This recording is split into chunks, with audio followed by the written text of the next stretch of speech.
Hey guys, what is going on?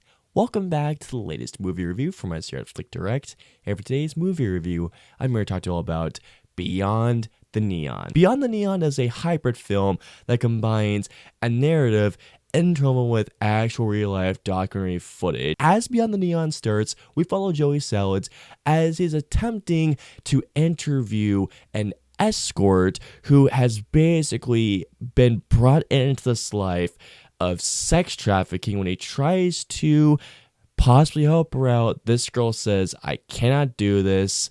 And even though he's been trying to help her out, but this girl who was with him is telling them, well, why would she entertain the thought when any other guy that she's been with expects something from her? After the end of this interview, Joey Salads and his team upload this interview on YouTube, which has gone viral. And it turns out that there is this girl at her job that says, "This is my sister." So she teams up with Joey Salads and his crew to hopefully rescue this girl from her life being, well, trafficked. I didn't even realize this movie had even existed, but then again, this is a movie that I've gone so viral via TikTok and YouTube, and apparently, get this, guys, this movie was funded by cryptocurrency, and this is a movie that has been in the making for 3 years. Beyond the Neon is a movie that essentially combines documentary footage of these guys interviewing people that are not only within the life, as they call it, but also people have escaped from the life, while also interviewing actual sex traffickers. And they intertwine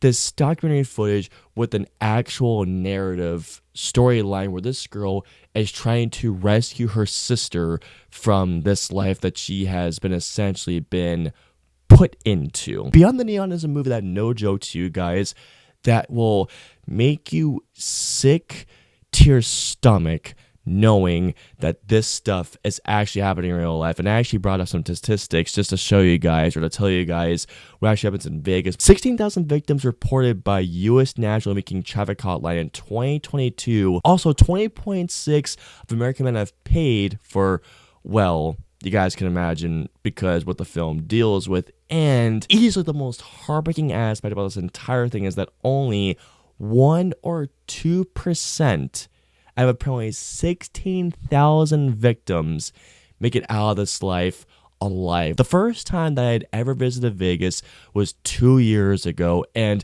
walking across the strip, now I wasn't given one of those cards that they were given in the film per se, but at the same time, knowing this stuff happens in Vegas and it's really right underneath our noses, it's kind of one of those things that after you watch this film just makes you feel sick to your stomach. The best thing I could say about this movie is that the moment it ended, I did a lot of research, doing a lot of statistics. I went to a bunch of websites about the sex trafficking in terms of Las Vegas, of what's going on. Going on to my biggest issue with the movie, and that is this. Now, I kind of wish that Beyond the Neon was just full on a documentary rather than the film that blurs the line between documentary and an actual narrative. Like I mentioned to you guys earlier, the biggest compliment I can get to this film is knowing that the moment that it ended, I did research on pretty much every single thing that I possibly could, whether it comes to the safe house that's presented in the film, and also the people that the filmmakers interview, whether it's the traffickers, the people that are actually in the life still, or people have actually gotten out of the life. I mean, by the grace of God. I mean, I cannot believe that so many people are trafficked, and it's still going on to this day. Personally, on my end, I wish the film was a straight documentary, because knowing that this movie is presenting to us documentary footage with interviews along with a narrative, I kind of wish this was an altogether a film that was just a documentary that exposed what was going on in Vegas rather than a thing that incorporated both elements. Due to what happens in the film, especially in the final act of the film, which I understand why they went the direction they did, as because it goes back to an aspect that was mentioned around the film, even though it is really sad of what could happen. But at the same time, I do kind of wish that Beyond the Neon